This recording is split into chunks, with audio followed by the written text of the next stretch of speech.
Foxtail பிராண்டோட vitamin C serum இதில் 15% L ascorbic ஆசிடும் இருக்குது, 1% விட்டமின் ஈயும் இருக்குது.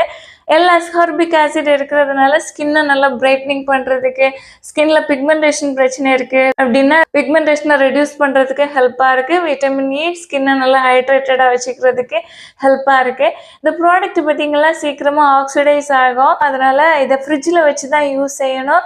ஃப்ரெஷ்ஷான க்ரீம் பார்த்திங்கன்னா ஒயிட் கலரில் இருக்கும், இந்த இமேஜில் கொடுத்துருக்கிறது மாதிரி ஒயிட் கலரில் இருக்கும்.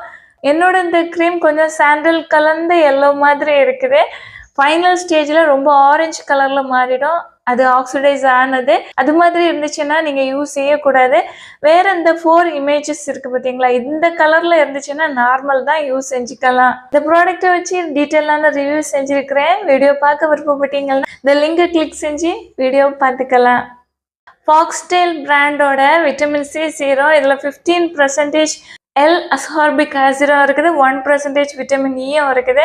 எல் அஸ்கார்பிக் ஆசிட் இருக்கிறதுனால ஸ்கின்னை நல்லா பிரைட்னிங் பண்ணுறதுக்கு, ஸ்கின்ல பிக்மெண்டேஷன் பிரச்சனை இருக்குது அப்படின்னா பிக்மெண்டேஷனை ரெடியூஸ் பண்ணுறதுக்கு ஹெல்ப்பாக இருக்குது. விட்டமின் இ ஸ்கின்னை நல்லா ஹைட்ரேட்டடாக வச்சுக்கிறதுக்கு ஹெல்ப்பாக இருக்குது. இந்த ப்ராடக்ட் பார்த்திங்கன்னா சீக்கிரமாக ஆக்சிடைஸ் ஆகும், அதனால் இதை ஃப்ரிட்ஜில் வச்சு தான் யூஸ் செய்யணும். ஃப்ரெஷ்ஷான க்ரீம் பார்த்திங்கன்னா ஒயிட் கலரில் இருக்கும், இந்த இமேஜில் கொடுத்துருக்கிறது மாதிரி ஒயிட் கலரில் இருக்கும். என்னோட இந்த க்ரீம் கொஞ்சம் சாண்டல் கலந்த எல்லோ மாதிரி இருக்குது.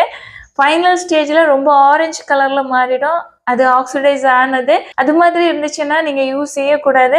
வேறு இந்த 4 இமேஜஸ் இருக்குது பார்த்தீங்களா, இந்த கலரில் இருந்துச்சுன்னா நார்மல் தான் யூஸ் செஞ்சுக்கலாம். இந்த ப்ராடக்ட்டை வச்சு டீட்டெயிலான ரிவ்யூ செஞ்சுருக்கிறேன். வீடியோ பார்க்க விருப்பப்பட்டீங்கன்னா இந்த லிங்கை கிளிக் செஞ்சு வீடியோ பார்த்துக்கலாம்.